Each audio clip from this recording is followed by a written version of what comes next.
the Rangos from the Rangos Research Building on the Children's Campus this evening.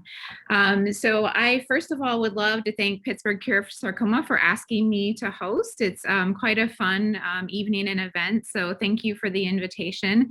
I would like to say hello to all now, let's see, 59 screens out there that are being shared for the evening. And especially to the other physicians that I see from Children's that are on the call, some of our adult sarcoma oncologists as well, some of the lab members from my own lab, and just a bunch of folks across the community. So thank you all again for joining. And I have the first honor of going through some housekeeping issues. So I want to remind everybody to keep your microphones muted. We welcome you to share your cameras and to say hello. And then, of course, if you need to send a message, you can use the chat function. And if you don't know how to do that, it's at the bottom. It should be at the bottom middle of your screen. And you can type a question in there, and that's going to be monitored throughout the evening. You'll find the agenda for the evening in the meeting invite and in the email that was sent out earlier today. Our survivors received a gold medal in the spirit of the Olympics and of our survivor story, Gabby, and that should be in your event package. And I welcome anybody that has those medals. If you'd like to share your screen and give a wave for a moment. Maybe that's the phone. Let me flip through. I have three screens because there's so many people on now. Oh, I see medals. Yay. Fantastic. Wonderful. All right.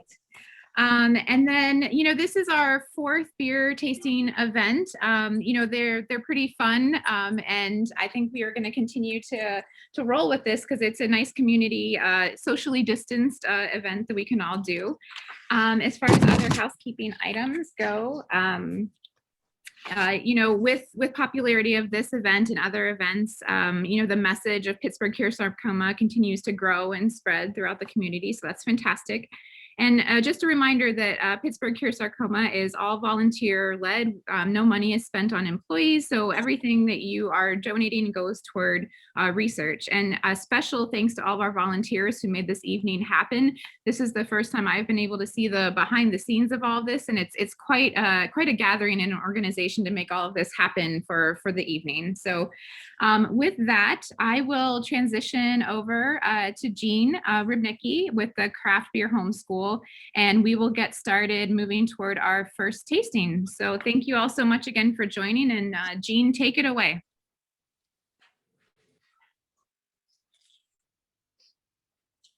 I want you to all pay attention now. No talking. Hey everybody, welcome. Once again, we're going to try some beers. I'm Gene Rybnicki. Well, we're going to not show the video quite yet. We're going to get into that in just a sec. It's good to be here. It's good to be anywhere. In the interest of full disclosure, my day job is selling beer. My nighttime job is emphatically and emotionally talking about beer. So let's take it away. We have some of our own housekeeping to take care of in terms of responsible alcohol management. And we're going to roll right into that video now.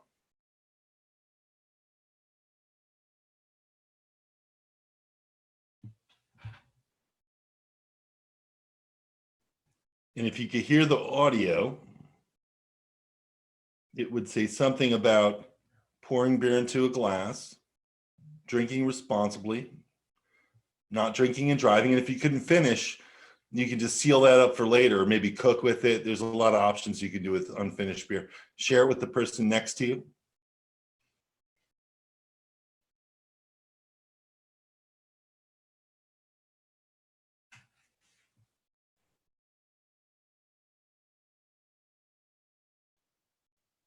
And put it in the fridge with the rest of them.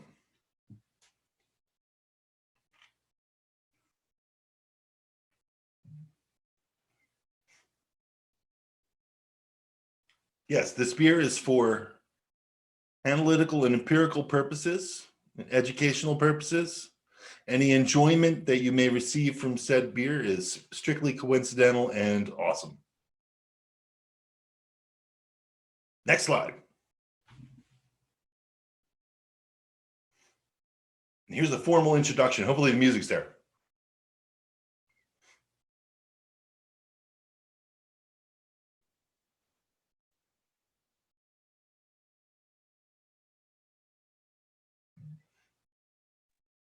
Gene, if there's no music, I'm afraid I'm going to have to start singing. So you guys.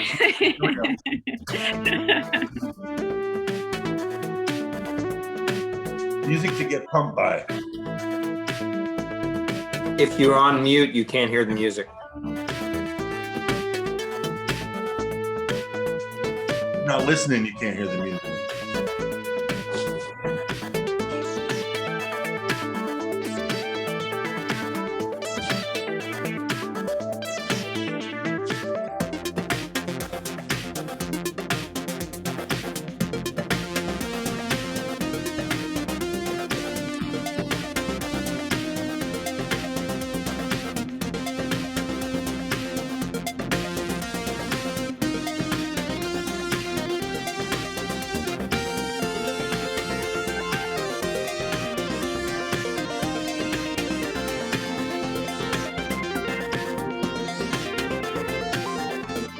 Yeah, the blue roller one.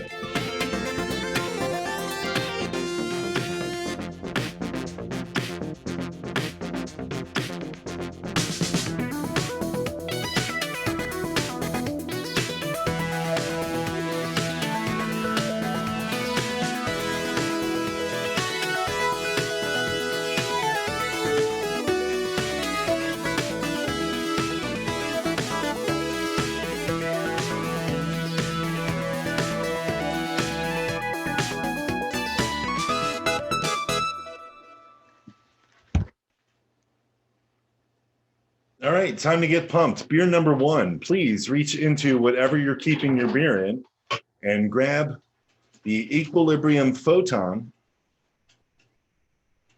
and crack it open.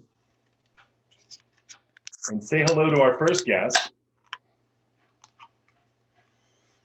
Mr. Peter Oates. I might be skipping ahead. We're having a beer with two very, looks like Hugh's wearing the same outfit potentially. Thank you. Consistency. We'll see what the other guy's wearing in a second. Yeah, we have two out-of-state guests, so I expect you to give them a warm Pennsylvania welcome. Guest number one is Pete Oates. We're going to say hello to the beers first before we hop into this beer. We have Equilibrium Photon Pale Ale. We have Heavy Sea, well played, Doctor. Heavy Seas, All Red, Cease and Desist, Wee Heavy Scotch Ale. Heavy Seas, Hazy Cannon. And Victory Storm King Imperial Stout. It's a clash between the hoppy and the malty.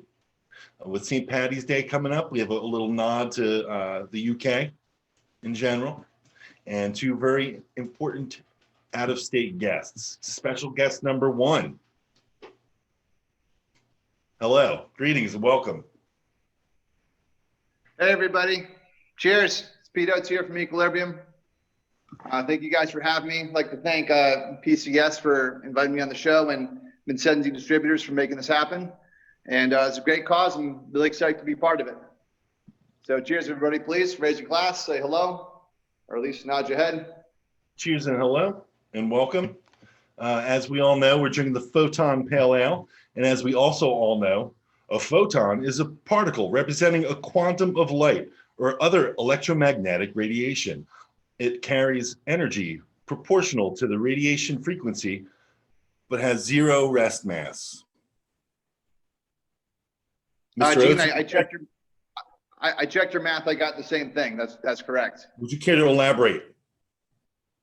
The story behind Photon Pale Ale? Yes, please, sir.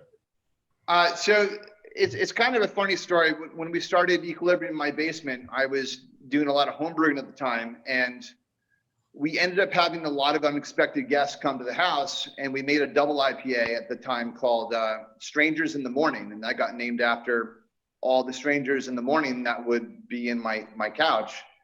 And so we decided to make a lighter version of that pale ale, and that became Photon. So despite my background at MIT, Photon kind of came from a lower ABV way to keep people drinking and keep those juices flowing without getting people on my couch in the morning.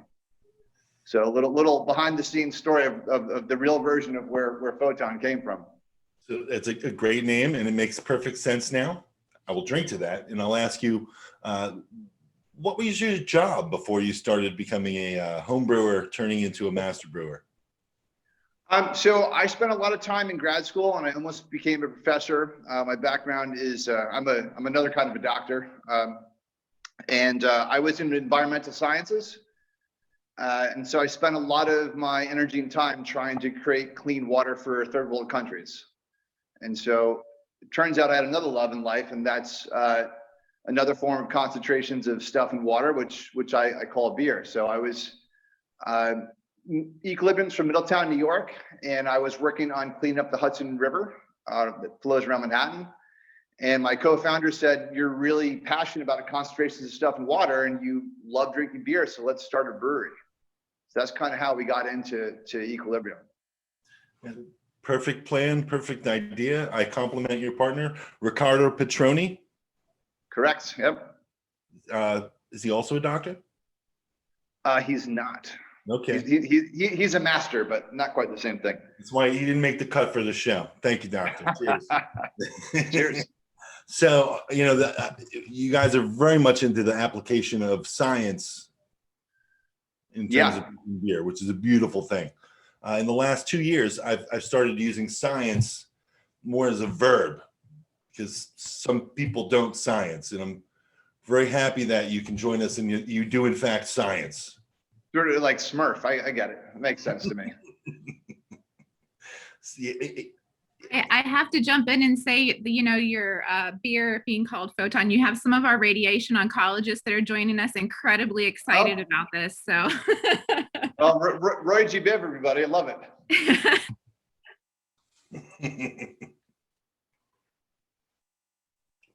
So it's a light, easy drinking pale ale with haze. You have this haze scientifically at bay. It's not going to settle out anytime soon, Doctor?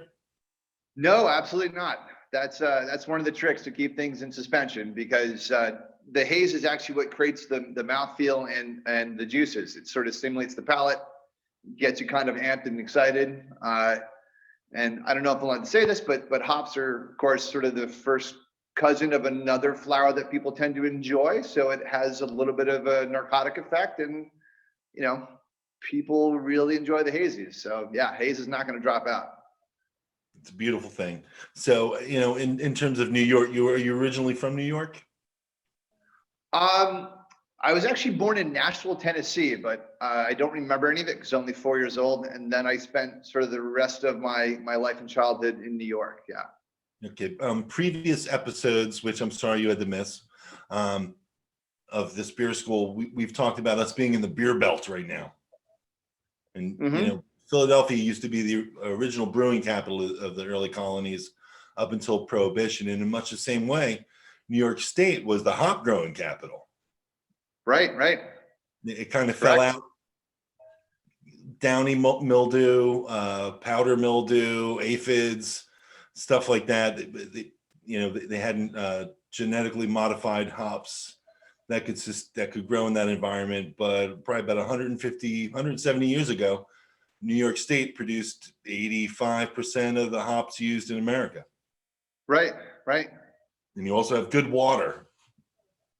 Yeah, so the most, by volume and by mass, the most prevalent ingredient in beer is water. That's what it mostly is. It's mostly what we are, so it's kind of a perfect match. Beer and humans, it's just sort of how it works. One thing I'm excited to say is that a lot of the people I know around here are starting to bring hops back to New York, which I'm excited about. I've seen that happen as well. Now we have strains that can survive, the same things that chased hops away from upstate New York. Yeah. So I'm excited for that. And I think that once we get some of the hops, like something similar to like a Citra or a Galaxy in New York, that will sort of change the game a bit. Yeah, I look forward to that. Welcome. You guys are new to Western Pennsylvania, as far as anybody here knows. I'd like to welcome you. I haven't actually met you. Well, thank you. More in the interest of disclosure. Welcome to Western Pennsylvania. Yeah. We do a good job drinking beer. We make a lot of beer as well. So we just got invited to Good Vibes by our friends from Voodoo Brewing. Are you familiar with those guys? We carry them as well. They're in our portfolio. And in fact, they were the first beer tasting that Pittsburgh Cure Sarcoma had. Oh, that's incredible. Yeah, Kurt's an old homie of ours. So we go way back. He's actually going to be releasing a barley wine that was aged 30 months in barrels out of Voodoo. That's something that we brewed together, years ago, literally. And we'll be out of Good Vibes, trying to have a good time. And we have a hoppy collab with them coming out of here soon too.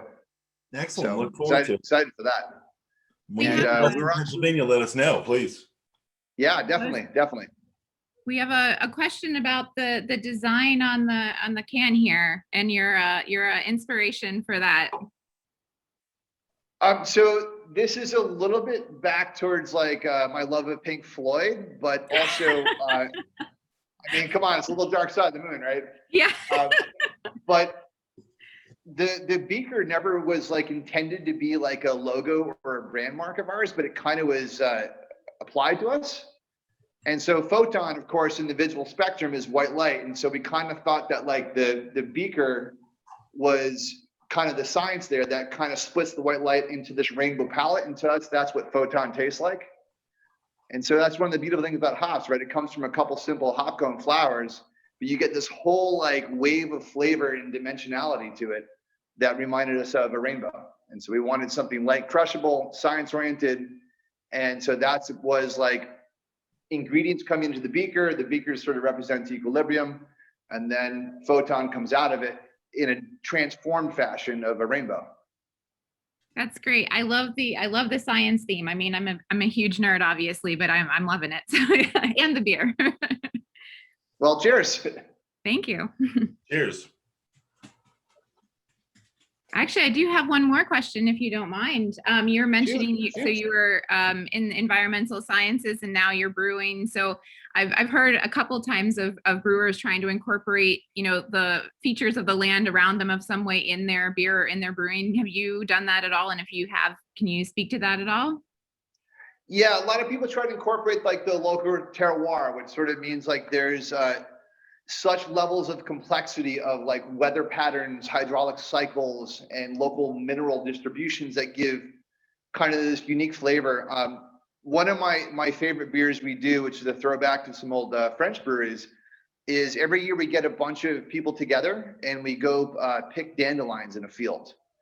And we use those dandelions to make a beer called Unlikely Foragers, because if you've ever seen, a few dozen kind of beer guys out in the field picking flowers, it's not super likely, but we make it happen once a year. And so we do Unlikely Foragers, and that's a farmhouse ale. It's slightly tart, it's got some lactic acid in it. And that literally is as local as you can get, because we go pick dandelions in a field, we throw a big party afterwards. And then the beer takes a couple months to mature. We age some in white wine barrels, and then we drink it, and it's really good. I would love to see the flower picking afternoon.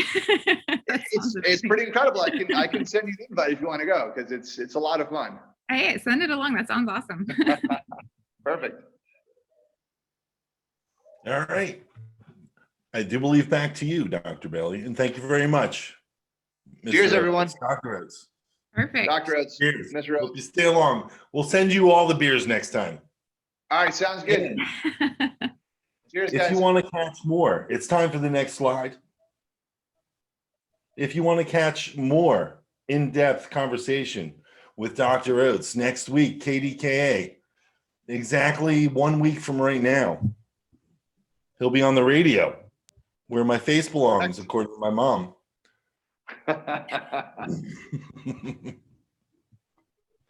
Yeah, thank you very much. This is a great beer. Great, glad you enjoy it. I look forward to Cheers, more. everybody. Yeah, Cheers. thank you for joining us.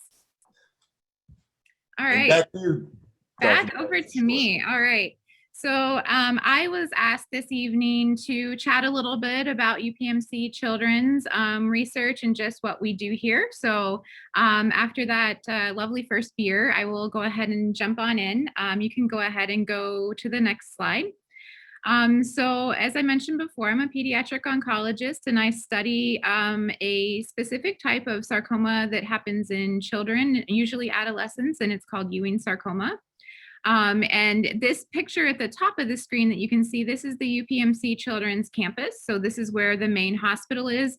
And then the building toward the left of the screen there with kind of the weird blue lights on the top of it is actually the research building. And that's where I'm sitting right now. And that's where we do all of our research in the laboratory. So at the heart of this work, I get asked a lot, why do I do this? Why do I do what I do? And honestly, it's all for the kids. I love interacting with kids and children. I love caring for them. Of course, absolutely no one wants anyone ever to get cancer.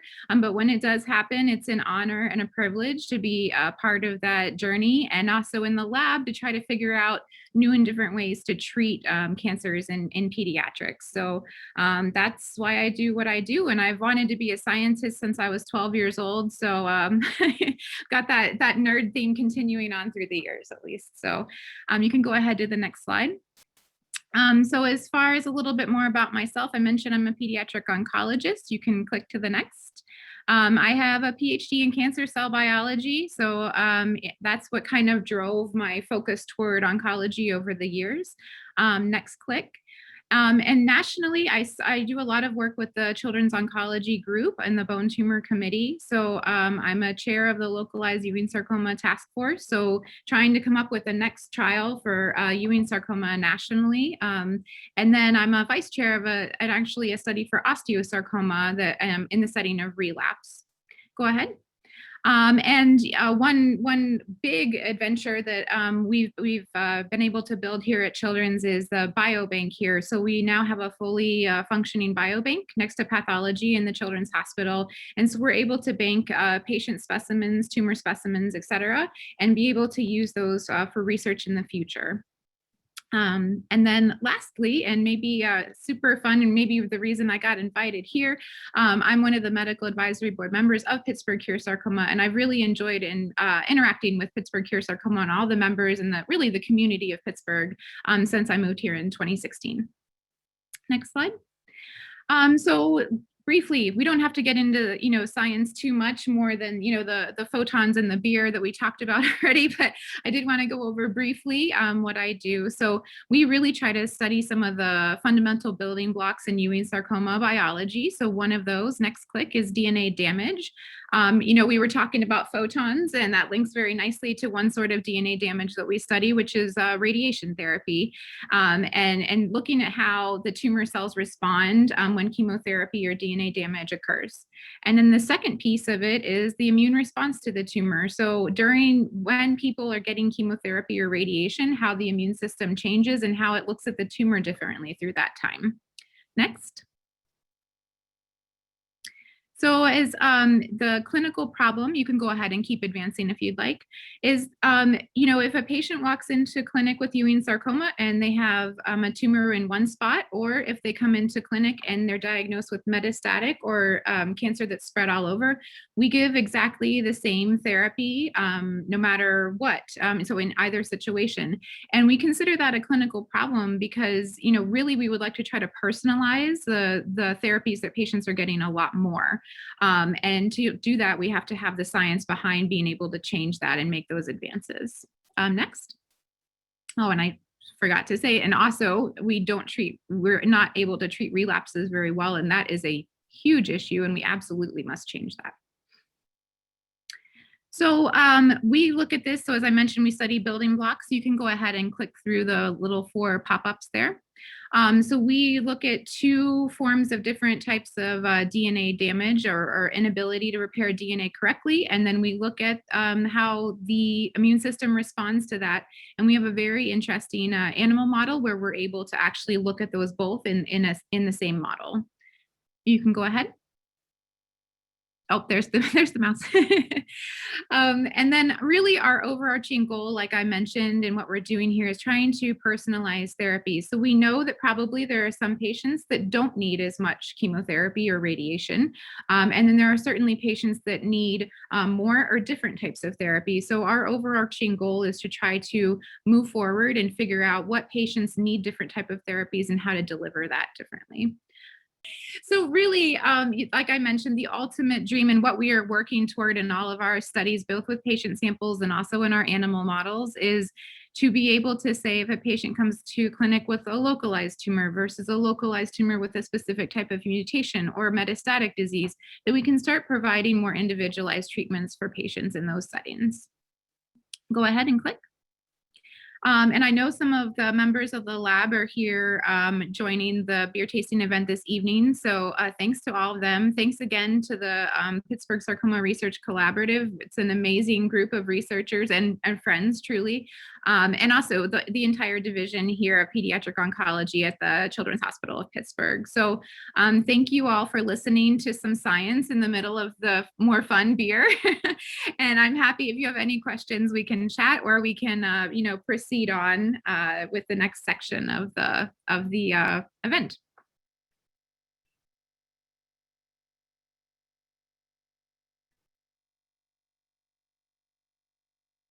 All right, I don't see any questions popping in, which is totally fine because this is meant to be a fun evening. So I will go ahead and transition back over to Gene and we'll start moving toward our second tasting and I will let him describe that for all of you.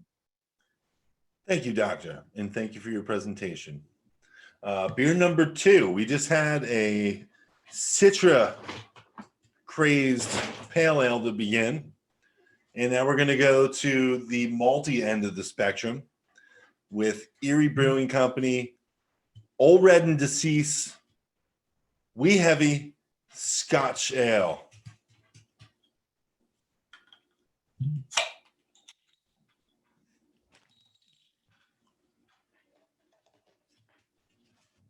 And I always find that these beers taste better when I drink it out of the Pittsburgh Cure Sarcoma official pint glass.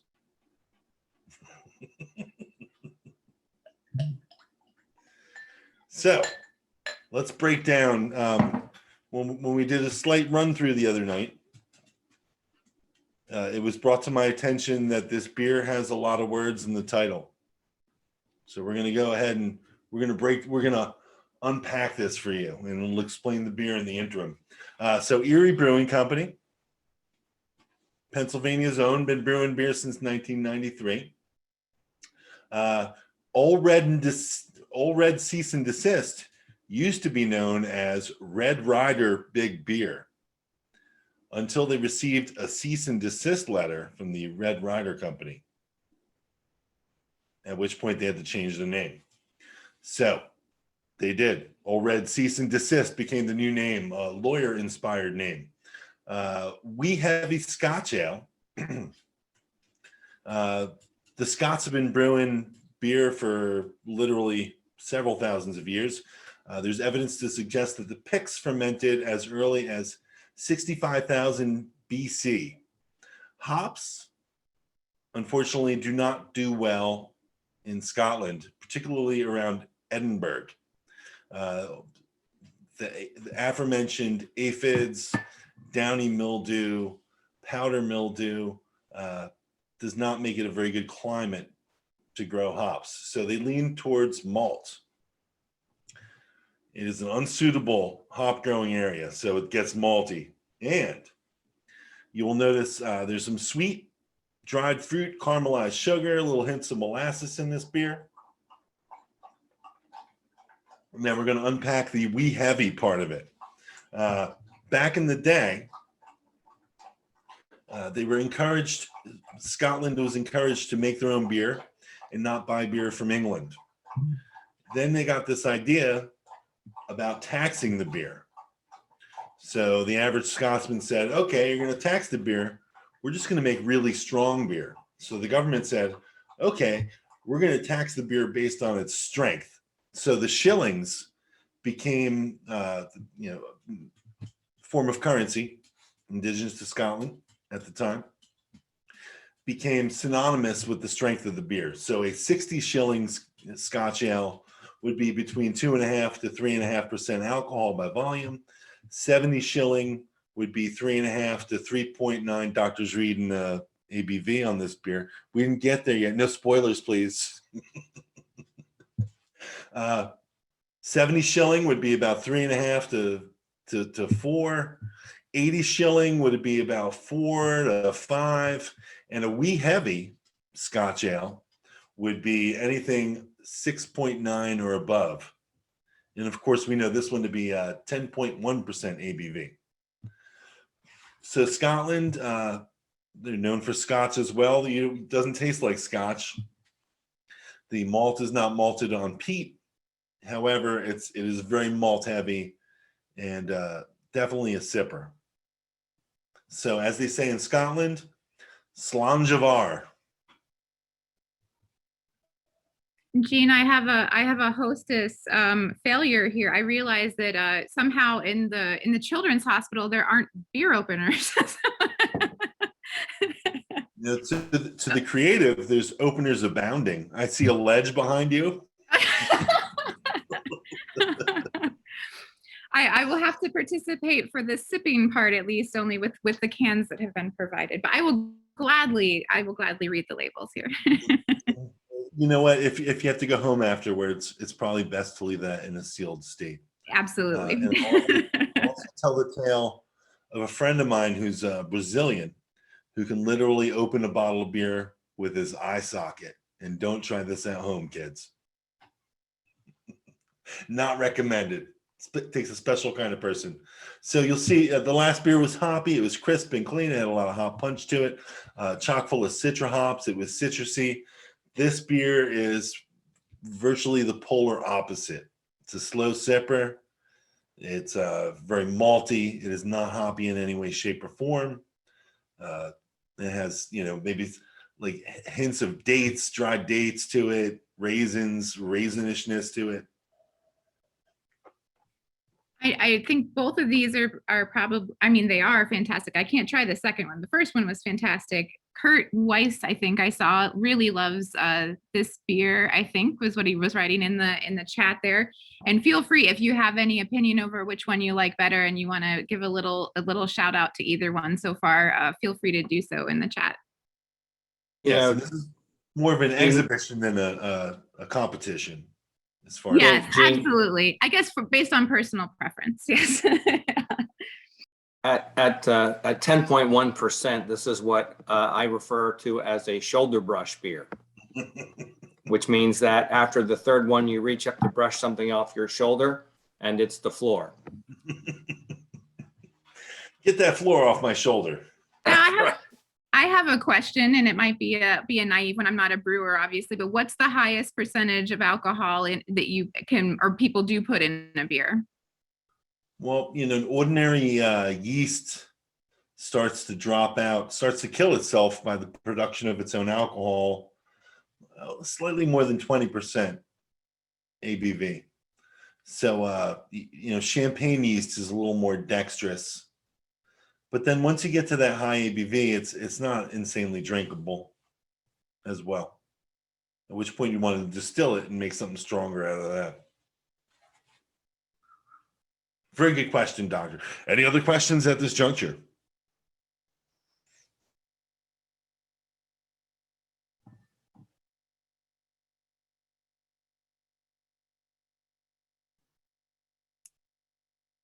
Trying to see if we have anything off. Oh, you explained the we have. I think those are all my questions about the naming of this one. I just thought it was very interesting. Every word in that name. You did. Thank you. So once again, Slangevar, and back to you, Dr. Bailey. Oh, we do have. If you don't mind, one quick question. Where does the malt come from? Maltsters. How do you find your maltster? Well, in the old country, a lot of breweries had their own malting, but now, I don't know where specifically Erie got their malts, but there's a lot of places in Pennsylvania that grow barley. And actually, John Trogner of Trogs Brewery, Trogs fiercely independent brewing company, has been going up to Pennsylvania barley farmers and malt and saying, hey, if you grow this specific type of barley, I'll buy it from you. That's great. We'll send it to a malt house. All right. I think those are the questions we had. And next we have our survivor story coming up. So I will hand it back over here for PowerPoint sharing and to let the story start up here. So enjoy. Hi, I'm Josh Plasmeyer, and I'm Gabby's dad. And I am Sheila Plasmeyer, and I am Gabby's mom. And our story started when she was about 6. Six-ish. She came to us because she had a little bump on her finger. She actually brought it to her attention that it actually hurt her. So we did take her to the pediatrician, and he suggested that we go to a surgeon and have it biopsied just to be safe. We went to the plastic surgeon who was going to remove the lump from her finger. The surgery went off without a hitch. She did very well under the anesthesia. Unfortunately, after that surgery, the biopsy came back, and while everything was told to us initially that it was a benign tumor, unfortunately it was not.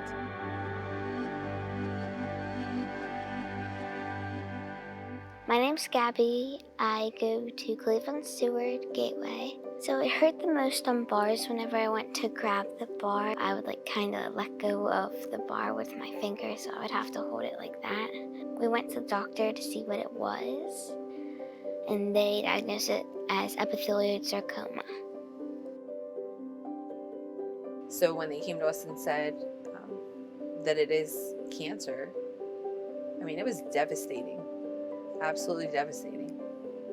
But we knew, as strong as she is, she's a fighter. Our next steps, really after all of that information, was to go to Children's. And this is when Gabby's scans started. We had to get confirmation of margins and where it was located, if it went anywhere else, if it metastasized.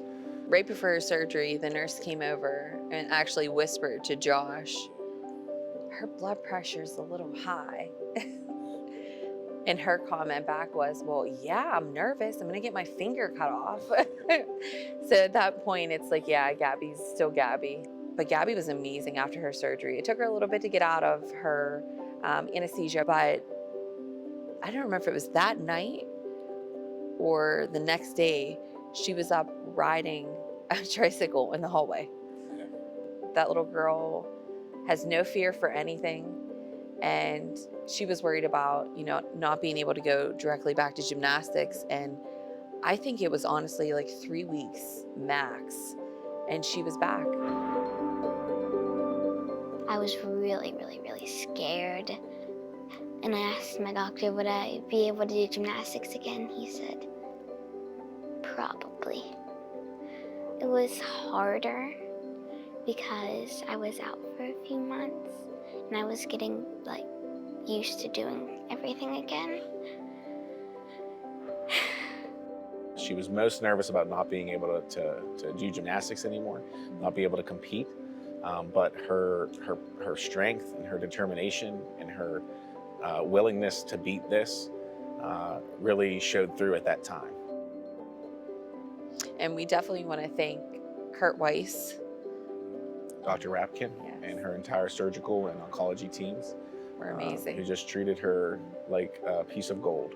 It made our lives a lot easier during this time. It made her life a lot easier during this time. We just appreciate everyone that helped out.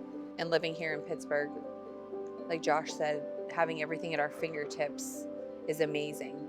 And that's actually how we got involved with PCS as well. Dr. Kurt Weiss was her surgeon. And when we had met with him several times prior to the surgery, Josh and I wanted to be involved. Sheila and I were looking for a way to connect with others that were going through a similar story than us. We wanted to be able to have a support group, someone to talk to, someone to help fight this with. And Pittsburgh Cure Sarcoma was the group that we found. The group has been amazing since then. We are actively involved in the race committee and many other aspects involved with Pittsburgh Cure Sarcoma. And we just appreciate everyone's support and love from that group for now and forever.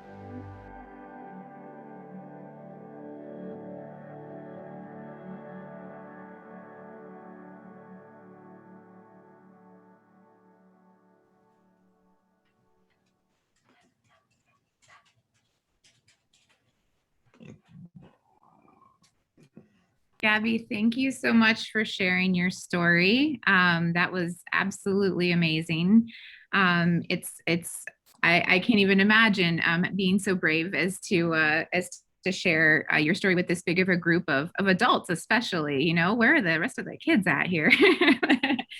All right. So Gabby, are you on? Yeah. I'm having a hard time finding you in all the faces, but I can hear your voice. Great. All right. So Gabby, if you're still up for it, are you ready for a little chat and me to interview you a little bit? Yeah. Awesome. All right. Well, this is to me, I've been looking forward to this part of the evening more than anything else. So thank you again.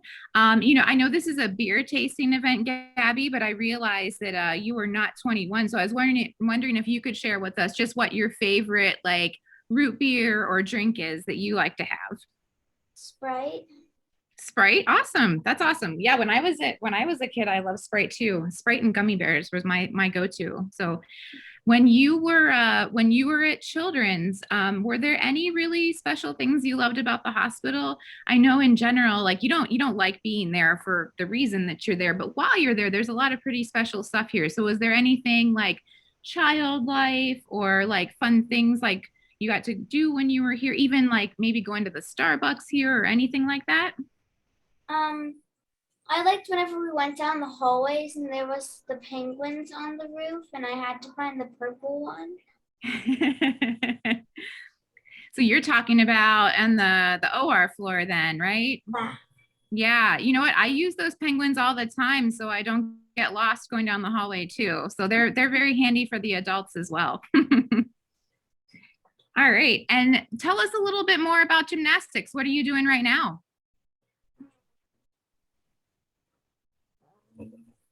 I'm a level gold.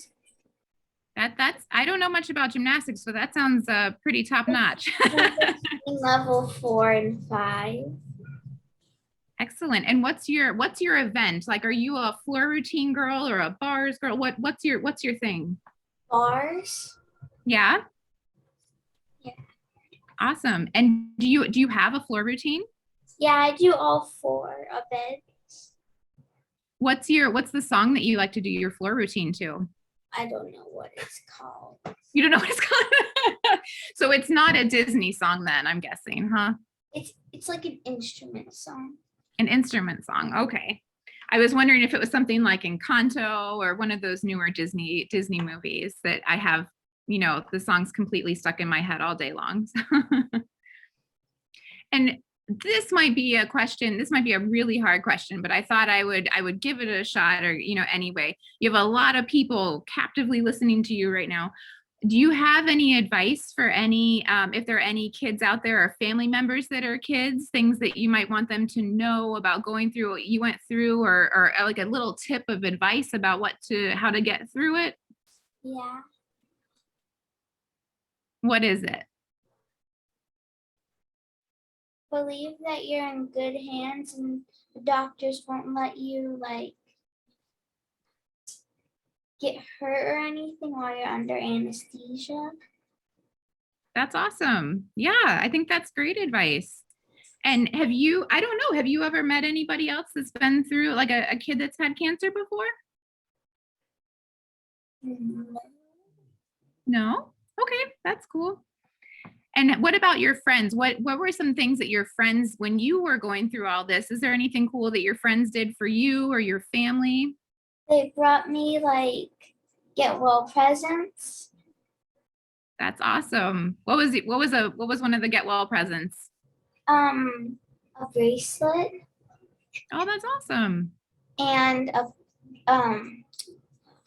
a red panda pillow and a llama that my Mimi got me. And Ivy. That's awesome. You like really good animals. Llamas and red pandas are cool. All right. So let's see here. What else can we chat about? I think that, going through what you've been through is, the fact that you're willing to sit here and chat with us is pretty darn amazing. I think Kurt Weiss just sent you a message saying, "That's my girl. I'm exceedingly proud of this young lady." So you have a little message there from Dr. Weiss. Oh, and more. Oh my goodness. Did you know that you might have a mini fan club here? There's someone's daughter out there loves your gymnastics videos and says you're an inspiration. So thank you so much for sharing and for hanging out with us too. This is so fun. And you have to tell me a couple more of your favorite things just because I'm curious, okay? So it's going to be like rapid fire favorite things. What's your favorite color? Yellow. What's your favorite movie? Encanto. Yes. Oh, I knew it. All right, now I have to ask, what's your favorite song in Encanto? Surface pressure. Oh, that's a good one. Pressure. Yeah. And then let's see. Do you have a favorite book? Oh. That's harder, huh? Place books. And then what did you dress up as for Halloween last year? Like last year? Hermione Granger from Harry Potter. Oh my gosh. You are now now I'm a fan too. You're gonna have to start an Instagram fan page for everybody to follow you. You're just too cool. Anything Harry Potter is amazing. All right, then I have to ask one more question. What house from Harry Potter are you? Gryffindor. Perfect. Awesome. All right. Well, I don't know. Do you have anything else you want to chat about, or should we hand it over to the next part here? Thank you. Thanks for staying up. I don't know when your bedtime usually is, but yeah, thanks for staying up and hanging out with us. This is amazing. And I've really been looking forward to interviewing you and chatting and seeing your gold medal and all of that. You're welcome back to any PCS event in the future where you want to come chat, okay? Okay. Okay. Awesome. All right. We have many people saying, great job, way to go. That's also their favorite song. Man, Encanto, you can't be stopped. It's great. Okay. So let's see. Then we are transitioning now back over to Gene. This will be for our third tasting, and I will let him go into his excellent descriptions of the flavor and the labels and all of that. So Gene, take it away. And Gabby, thank you again so much. This has just it's been a thrilling evening. Thanks to you. Thank you, Doctor, and thank you, Gabby. At this juncture, you are requested to reach into your bucket or whatever you keep your beer in, grab that Heavy Seas beer, Hazy Cannon, the 12-ounce can, kind of purplish, and welcome our next guest, Hugh Sisson, founder and owner of Heavy Seas. And if you like this beer enough and want to learn more about it at a later juncture, you can buy the Cannon Crew can sampler, where you can try a wide array of different types of IPA. And let's just crack this sucker open. Already there. How you doing, Hugh? I'm doing just fine, Gene. How are you? I'm well. Good to see you. My pleasure. Nice to be here. Good event. We're building a bridge to Baltimore right now. Why? You don't want to come here? We got the crabs. I mean, not you Sorry? personally. You have the crabs. Crabs are good. Not you personally. No, that's fine. That's You're okay. sitting. I'm not offended. So cheers. Cheers. It's a second hazy beer of the evening. Yep. We're going hoppy malty. That's a good thing. I like the malty. Our first guest, brewery started in 2015. When did you start? Well, I started out in the brew pub business in 1989, and then that was a family-owned operation, my family, and then I left there in '94 to start this company, and we just completed 26 years of operations. Well, So I'm one of the old farts of the industry. I have no response to that. No, you're not. Mister. Call them old dusty you're not. pants. There you go. So tell us about this beer in the Cannon crew. Well, it's in the Cannon. Our best-selling beer is a product called Loose Cannon. So we've kind of developed this whole, as you just put it, Cannon with a citrus IPA, a hazy, a double, and then obviously the Loose Cannon traditional IPA. Hazies are kind of interesting. I mean, when they really first started to emerge about 10 years ago, the real story behind hazies was they were started by a bunch of really small New England breweries that didn't have any filtration. So putting a beer out that had lots of stuff floating in it, they had to find a way to make something that was not an asset actually into an asset, and they succeeded. So all of those of us who were, classically trained brewers, who was all about clarity, et cetera, had to figure out, okay, well, how can we do that without having all this sludge settle out into the bottom of the package? But it really has emerged, I think, as a not only a viable style, but a style that adds its own little nuance of flavor. The beers are definitely a little more rounded, and they definitely have a little more juicy hop character because they haven't got that level of intense filtration. Yeah, I do embrace. It took me a while, but I embrace this new style. Yeah, I think it's cool. I think it's good.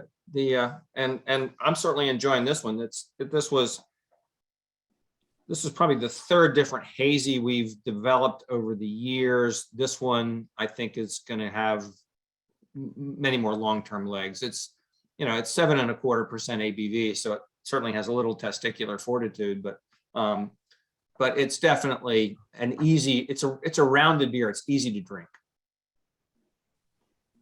I have a non-beer brewers level question here for you. Sure. That's what this is all about. What did you say? That's what this is all about. Perfect. Yep. Then I fit right in. So I was curious. So I've noticed that sometimes some places they'll serve beers warmer, sometimes they'll serve them cold. And then thinking about Germany, warm versus cold beer. Do you ever recommend drinking one of your beers warm versus cold or a specific temperature, or is it all just a bunch of hooey? I think truthfully, you just have to say it's all subjective. Some people really want super, super, super cold beer. I get it. If that's what floats your boat, drink your beer that way. From an actual flavor standpoint, the colder the beer, the more it holds its carbonation. Carbonation is a flavor mask. The colder the beer, the less you're likely to taste it. So if you're spending, $10, $12 a six pack for higher end beer, if it's the middle of July, get it as cold as you damn well like. But if it's not the middle of July and you serve it at, say, 50 degrees, I think you're going to find that you're going to taste a whole lot more of what you paid for. And can I ask one more question? Sure. Hey. So beer glasses, different types. Right. What I always want, so a beer like this, if you wanted to not drink it out of the can and pour it in a glass, which you should always pour it in a glass. Oh, okay. This is why I've got to ask questions. I don't know. Well, okay. I mean, back in the days of the only thing you could get was macro industrial produced beer. There's not a lot of flavor. So drinking out of the can, who cares? But when you're buying these more full flavored American craft beers or imported beers, I mean, a lot of the flavor profile is going to be just like in a glass of wine in the aromatics. So if you drink it out of the can or the bottle, you've cut your nose out of the equation. So if you pour it in a glass, and I don't care what shape the damn glass is, but if you pour it in a glass, and the glass should not necessarily be frosted, and pour it vigorously so you get a nice, big, thick head on the top, you're going to release all of those aromatics, and you're going to release some of the carbonation, and you're going to actually taste a whole lot more of as I said earlier, of what you paid for. So that's what I always suggest. That's fantastic. And I just saw Ivy John mentioned in the chat. So she's one of our pathologists here. She's been drinking it wrong this whole while. So I'm glad I asked the question because I think I may have been as well. So thank you. Welcome. Yeah, and the tied together, drinking out of you only taste 5 things. Everything else you perceive about your beer is visual or olfactorial. So you do want to pour it in a glass. And Olfactorial, eh? Fart factorial. I'm not that old yet, Gene. The Alchemist brewery up in Vermont. Right. One of the original OG hazy producers. The cans still say, drink it straight out of the can. Yeah, and you and I both know that's kind of strange. Well, he didn't want you to see the haze. It was I know, he didn't want you to see all the floaties. Happy accident. Just don't, whatever you do, don't look at this beer. Just drink it. Yes, right. That's right. Or got a pair of very dark glasses. We have another question that actually came in. This isn't mine this time, so fine. What does a roundness in a beer mean? What does that mean if someone says a beer roundness, or what do you think of, or what does that mean? For me, what that means is that there's a softness on the palate. So if you drink a really, really, really sharp, highly carbonated lager beer, there's going to be a harshness on the palate, which comes from the carbonation level and the fact that the beer doesn't have a lot of body. One of the things that we really strive for in our portfolio is really balanced beers. So if it's got, I mean, the reason that this beer is 7.25% alcohol by volume is because that was what we thought was the right amount of malt to balance all of the hops that we were adding to the beer to get this hoppy characteristic.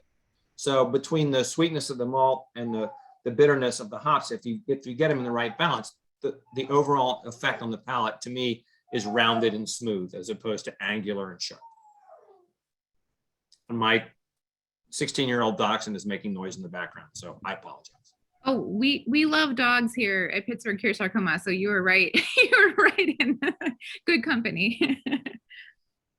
Say hi to your dog for me, Hugh. Sorry? Say hi to your dog for me, Hugh. I shall. Or V. Gates, rather. We have another question that popped in here. Sure. When do you add the hops? Hops are usually added, well, it depends on what you're trying to do. Hops have basically 2 things that we're interested in. One is the bitterness, and you want the bitterness to balance the sweetness that comes from the grain so that you have a liquid which has balance and yet more than one flavor dimension. And then you want aromatics. Now, the compounds that add the bitterness to the beer require extended boiling to go into solution. And the compounds that add aromatics to the beer are actually highly volatile. So you add the hops that you want for bitterness at the early point of the boiling part of brewing, and the hops that you want for aroma towards the end of the boil or even after the boil to give you the aromatics and the flavor profile that way. So it kind of depends what you want to do as to when you're going to add the hops. And I know we're not picking favorites this evening, but Hugh, just you personally, what is your favorite type of beer? Like, what do you love to either drink or brew, or maybe they're one and the same, but what's your favorite? Well, I make a beer called Loose Cannon, which is an American IPA. It's 50% of my business. It pays 50% of my bills. It's my favorite beer. I love your honesty. That's fantastic.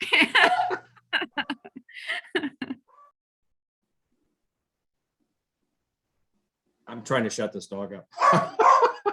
Oh, you know, after 2 years of Zoom, we're completely used to it. I have to tell a story briefly. I was on a very important, actually Kurt Weiss was on this call too, a very important call, and my 3-year-old son at the time decided to run into the room with no clothes on. So that's the dog is nothing compared to that. So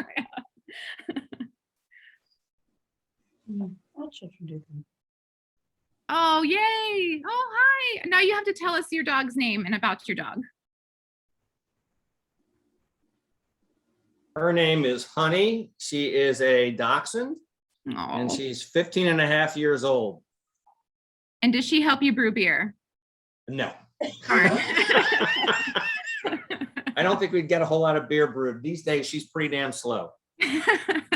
Her legs are too short to fit in the boots. That's right. Yes, we wouldn't I have think- any, we didn't have any beer boots that would work for this one. I think Honey needs a beer named after her personally, but that's just my little vote. It may happen one of these days. Honey's revenge. All righty. Well, thank you all for the opportunity. That's beer number 3. Thank you very much, Mr. Sisson. We'll try Cheers. this again. Always a Yeah, pleasure. thank you so much. Always a pleasure, folks. Thanks.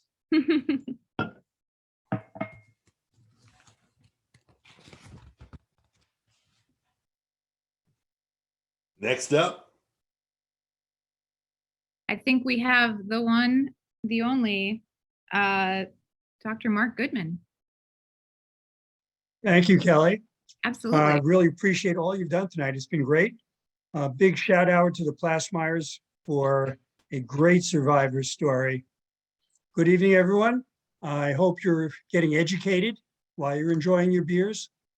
Just to bring you up to speed, since our last event, we finished the calendar year with $223,444 raised for sarcoma research. Our expenses as an organization were $14,000, giving us a 93.5% submission to our mission of all the money raised. This event, just so you know, has raised $7,900 towards sarcoma research. The Medical Advisory Committee, of which Dr. Bailey is one, reviewed 14 grant applications and submitted a report to the Board of Directors. 9 grants were provided to 9 different researchers, as you can see on your screen. These researchers work at McGee, Presby, Children's, the Hillman Cancer Center, Pitt's Dental School, Radiation Oncology at Shadyside, and the West Virginia University. In addition, Pittsburgh Cure Sarcoma initiated a sarcoma research fund at Allegheny Health Network and supported the research fund at the Hillman Cancer Center. Support was renewed for the Tumor Registry Tissue Bank run by Dr. Weiss, better known as MOTOR. These grants totaled $250,000, and we kept $30,000 of our money in reserve for lab emergencies.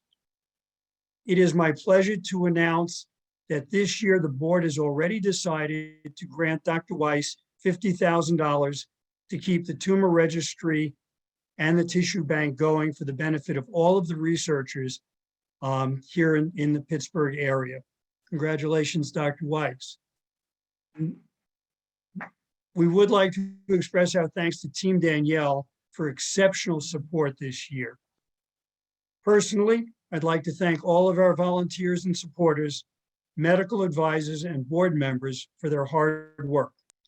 Before I go into our new events coming up, I would like to say, let's keep the people in Ukraine in our prayers tonight as they're suffering through what is going on in that part of the world. Please remember that our race is the 18th of June in North Park. We are planning to run it live, so plan to be there. We hope to see you continue to work towards curing sarcoma, and we're looking towards a great 2022. I now send you back to Jean for our final tasting of Victory Storm King Stout. Jean?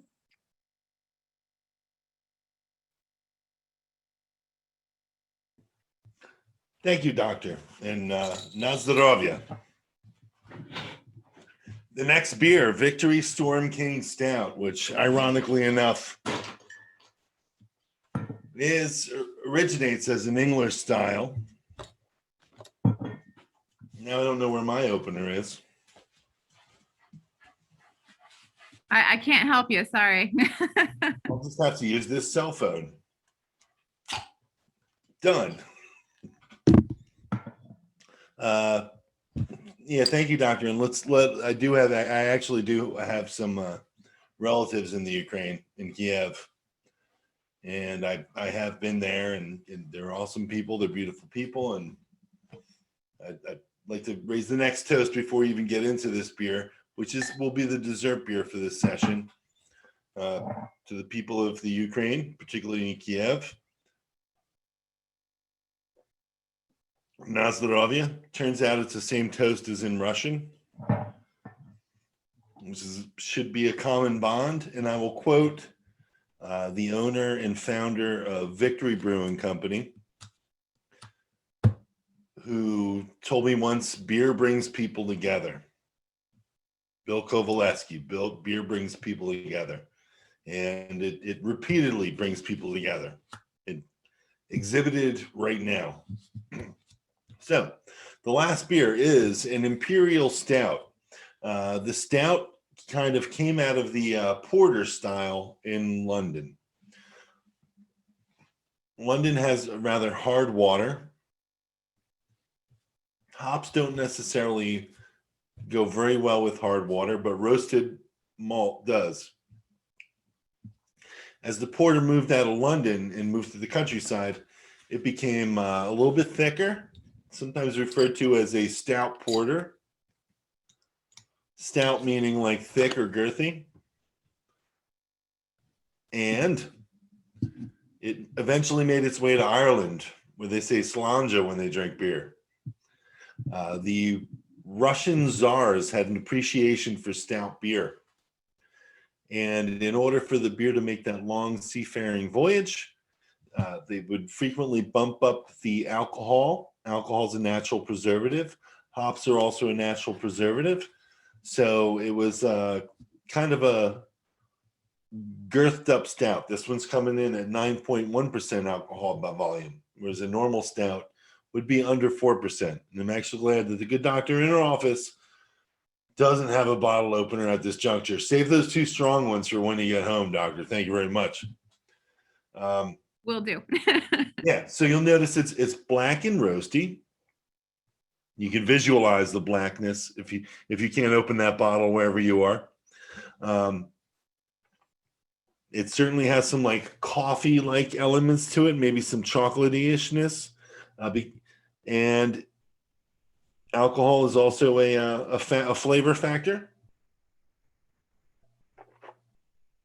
And because this is an American variation, this version is hoppier than the average Imperial Stout.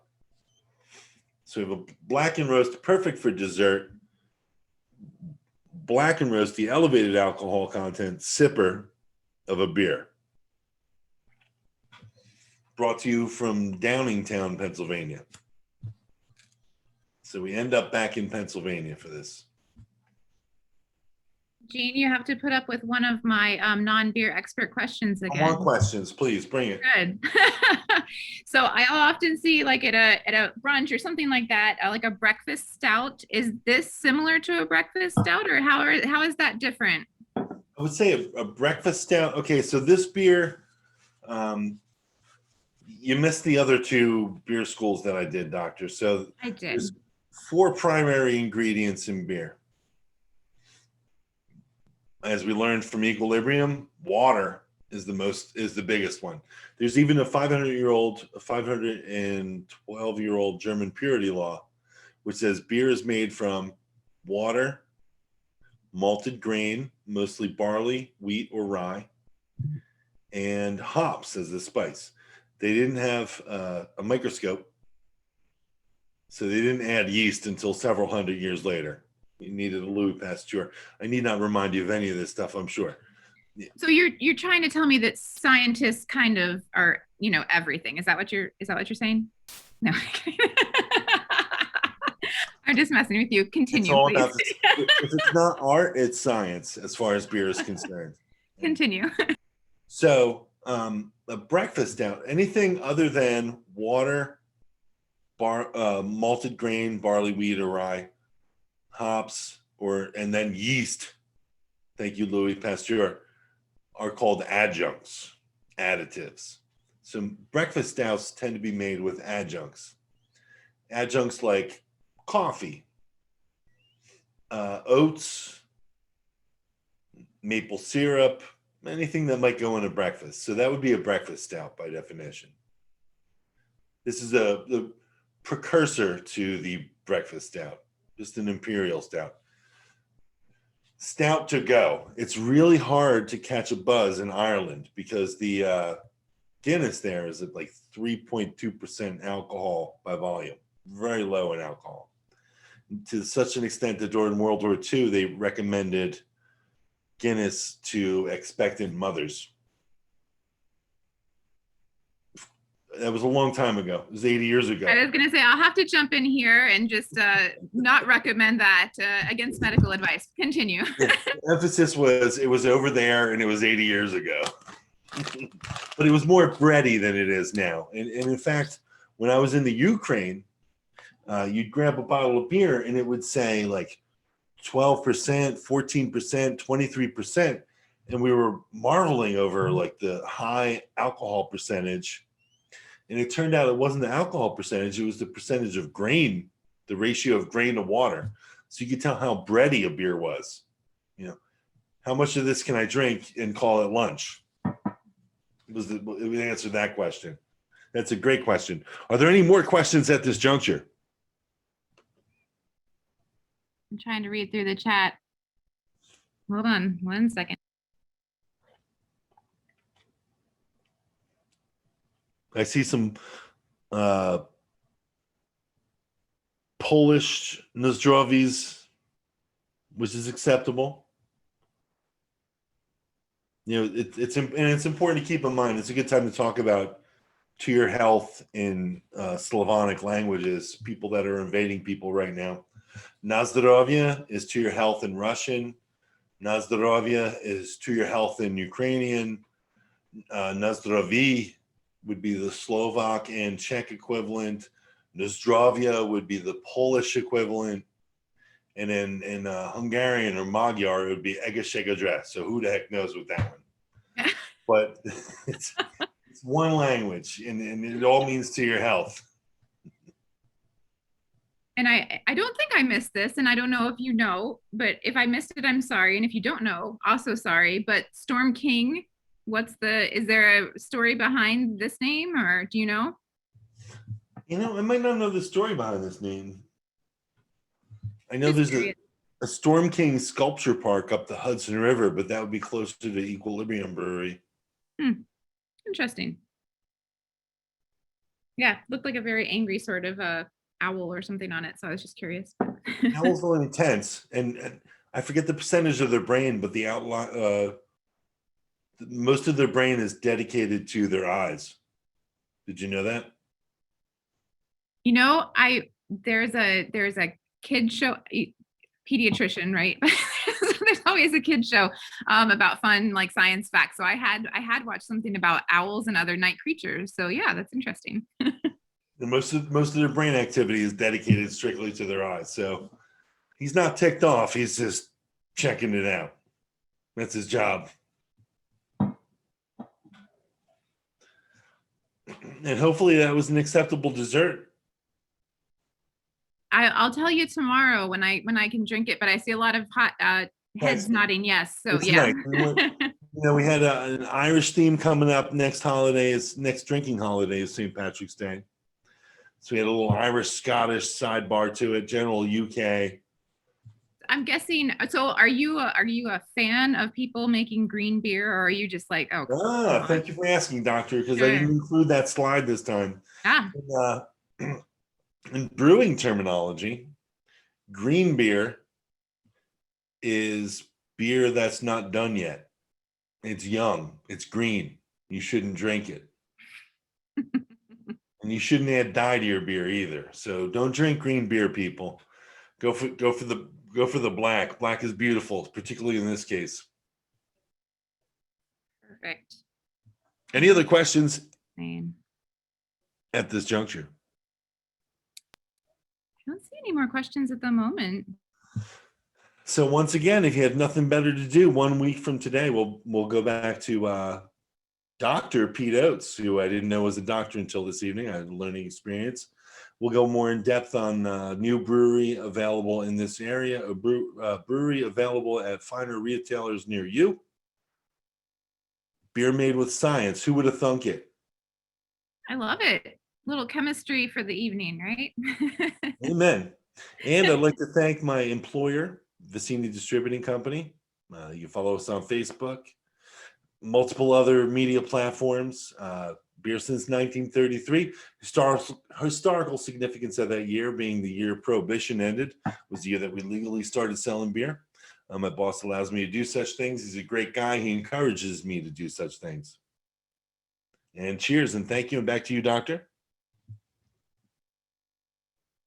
Great, Jean. I really have to pause and say thank you so much for doing this, for bringing in the outside brewers, for going through all this, and for answering all of my very silly non-highbrow beer questions. Yes. And thank you. Sometimes, especially if I'm talking to brewers, we forget that not everybody is a brewer and a total beer geek, and it's very useful to relay this to people, consumers. Yeah.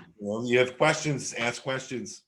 Well, I think you often hear that scientists need to, when they're talking about their science and talking about their chemistry, whatever, to bring it down a notch. So I think, I could certainly learn a lesson with that as well. So thank you. I think it's been really enjoyable, and the beer is great, and the discussion has just been great. I learned a ton tonight, actually. So thank you again for spearing up the beer discussion. As have I, and I was glad Gabby jumped in. And yeah, I was going some to point in the near future at an undisclosed location known only to her dad, Abby does have some birch beer and ginger beer with her name on it. My dad just got to pick it up when he has a chance. But it's awesome. Cheers in advance. I hope you enjoy it. And continuing with the thanks. Yeah, Gabby, my goodness. Thank you so much. You were an absolute rock star. Thank your mom and dad for allowing you to come tonight and hang out with this, I'm biased, but very cool group of people. So thank you so much. And thanks for sharing your story. I loved your video, and I love seeing you do gymnastics. And who's popping in the screen there, Gabby? Who is that? My little brother. Hi. Oh, the little brother. And what's your name, little brother? Ryan. Very nice to meet you. Do you want us to see your face? Hi. Hi. How old are you? 6. Awesome. I have a 5-year-old at home. So I bet, are you in first grade or are you in kindergarten? First grade. Okay. Well, thank you for staying up very late too. My goodness. And Gabby, I hope you're not completely embarrassed because your little brother's taking your moment there. All right. Well, other than thanking Gabby, we'd also like to just send out a reminder. So the Plessmeyers provided the beautiful glasses that you guys are all drinking out of this evening. They are hand wash only though, so I wanted to remind you of that. So don't stick them in the dishwasher. And then thank you so much to Anya's Army for the goldfish, which I actually inhaled as part of my dinner. So super thank you for those. And then, going through a couple other just little wrap up moments here. So if you want to continue to, join in PCS events, future beer events, but another huge event that we have every year, which we mentioned a little bit earlier, is our annual run walk event. So this year, the race is going to be June 18th at the North Park Boathouse. It will be in person. I think, am I lying? Yes, it'll be in person. Okay, fantastic. And, invite your friends, invite your family. There's often kids events and all this sort of stuff there too. So hopefully we'll get to see Gabby there as well. And then the registration for the race will be starting sometime in the spring of this, in a couple months here, spring of 2022. So make sure to look out for that. Certainly if you want to follow us on social media, there's a Pittsburgh Cure Sarcoma Twitter. I think there's Facebook also. And then our research group, Pittsburgh Sarcoma Research Collaborative, is on Twitter as well. So you can follow us. And then if you want to download a copy of the agenda from your email, all of the links are in there. And thank you again for inviting me. I really had a fantastic evening, and I I learned a ton. And like Gabby, again, I'm like your biggest fan now. So that was just fantastic. So thank you again so much. And I hope I'll be able to see you guys again in the near future, maybe in person. So all right. Anything else, anyone? Mark, I should also say thank you for providing an update as well. And thank you for your leadership. Kelly, thank you very much. It was my pleasure. You did a great job. You did a great job. Oh, and I see Mara White is on the phone. So I don't know if I know some of you know her, but from our Children's Foundation, she's here as well, and she wanted to thank everybody, and also thanks for providing a couple of tickets for the event for some of Mara's group. So that's fantastic. So thank you to the Children's Foundation also. So. All right, well, have a great evening. And I'm gonna go give some of these to my husband because he has a bottle opener. So enjoy, everyone. And cheers and thank you, everybody. Thanks. We'll try this again. Thanks, Jean. Thank you, Doctor.